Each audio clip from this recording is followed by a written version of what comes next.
I mean, what are we doing? What are we doing when, you know, we potentially have a bull run that has so many diminishing returns that it's under the previous bull run's all-time high? I tell you what's going to happen. We have to talk about the Bitcoin CAGR. I didn't want to make this video because I think I'm kind of jumping the gun because the year's not over. But we got to go through some fast math. Now, I might be off on some of these numbers, but I'm pretty close, just because this is what I do on my off time. I just run through CAGRs. You know, what else am I going to do with my free time? So if we take all-time highs to all-time highs, now this is all different if you DCA and you buy at the bottom, but who really does that all the time? I mean, if you watch this channel, you could have bought at the bottom, but let's disregard that. We're just going all-time highs to all-time highs, CAGR style, which is an acronym for compound annual growth rate. So 2017 to 2021, roughly 20 to roughly 70, right? That was roughly a 35-ish CAGR over the 4 years. That's ideal. I mean, higher is better, but you have to factor in some years were higher, but we're talking about an average CAGR from that price, those 2 price points, right? 2017 to 2021, 35-ish CAGR. 2021 to 2025, assuming, I mean, there's 2 weeks left in 2025, assuming the all-time high is 126, we go 69 to 126. That's roughly a 16% CAGR over those 4 years. Now,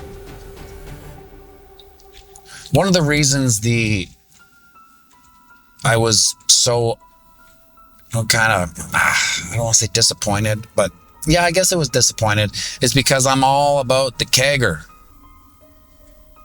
when it comes to the appreciation of assets. I mean, that's really the only thing that matters. So when you have a 16% 4-year CAGR from 69K to 126K, well, that's arguably the same rate of currency debasement and inflation.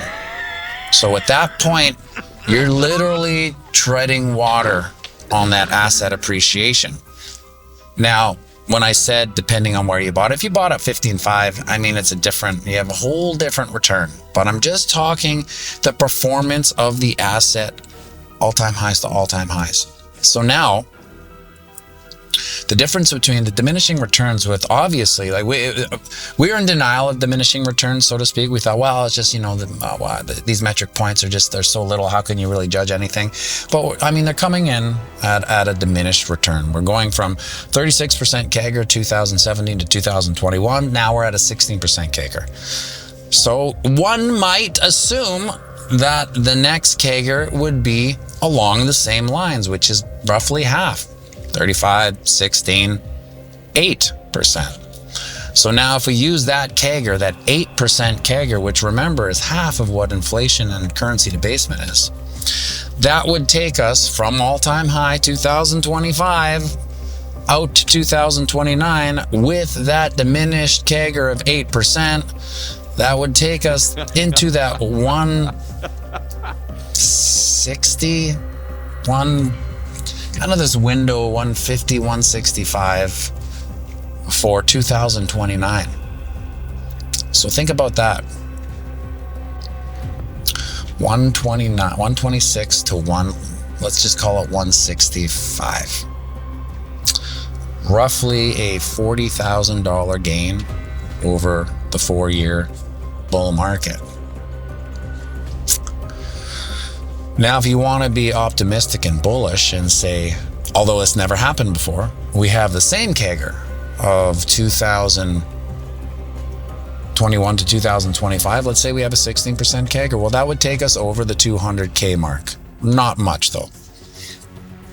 I mean, that would be exciting, right? But it's 4 years from now.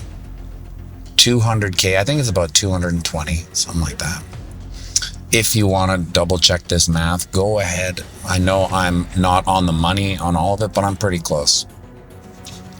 Now, the caveat to that is that we've never done that. We've never replicated the 4-year CAGR. We've always had diminishing returns. So in order to get that 16% CAGR from here to 2029, well, we would be breaking certain cycle metrics that haven't been broken. Not to say it can't, it just hasn't yet. So there's that. Now, that is going from all-time high to all-time highs. But where are we now? Well, currently it's December 19th. No, I'm looking at the kilometers. It's December, I don't know, 15th, 16th, something like that. And we're at about 88K. So now the 4-year CAGR to now is 7%. That is, well, it's 7%. Make it what you will. It is not performing or outperforming inflation and currency debasement, which is why we're in here. You know, there's a lot of reasons why we're in here. A couple of them are being eroded as life goes on. You know, our eyes are being open to privacy or lack thereof it, which was one of the fundamental ethos of this, in a weird way, but it's like we glazed over the red flag of the transparency of the blockchain. It's like, oh, it's peer-to-peer, you know, no one can control it. Yeah, but everyone can see it. So who cares if no one can confiscate it if everyone knows what it is and where it is? Point number one. Now, I know I'm coming off like I'm poo-pooing on Bitcoin. I still do believe in Bitcoin. However, you have to change when things change, right? And so let's just go from, here's the worst news. If we have that 8% CAGR, which is essentially 69 to 89, right? To 4 years. Let's just say that we have that 8% CAGR from now at 88K, 4 years out. Well, that would take us to about 115K. It wouldn't even go over the 2025 or the October 9th high, or whatever it was, 6th of 2026. And at that point, I mean, what are we doing? What are we doing when, you know, we potentially have a bull run that has so many diminishing returns that it's under the previous bull run's all-time high? I tell you what's going to happen. It will just be sunsetted. The concept of it, the benefits of it, it'll be sunsetted. No, people will just slowly lose interest. Like, what retail buyer is going to come in to an asset with a minus CAGR, first off, over 4 years? All-time high to all-time high. Who's going to buy in after that metric gets recorded, right? 36%, 16%, 8%. But if we go from here, it's less than 126.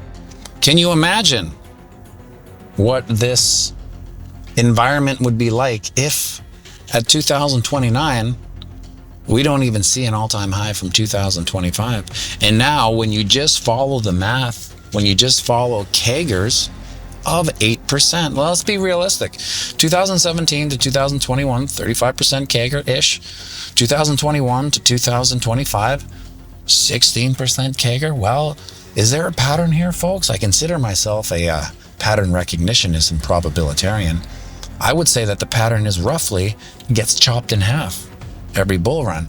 So it's kind of safe to say that the healthiest outlook, barring some, you know, fantasy type of fundamental at this point, because as far as I'm concerned, I've heard all the fantasies already. Nation states, massive hedge funds, institutional, states, Texas, everything, banks. I've heard all the fantasy fundamentals. You would think that one of them would move the needle, but they didn't. So we got to face that fact, right? We got to face that fact that the fundamentals are not moving the price either.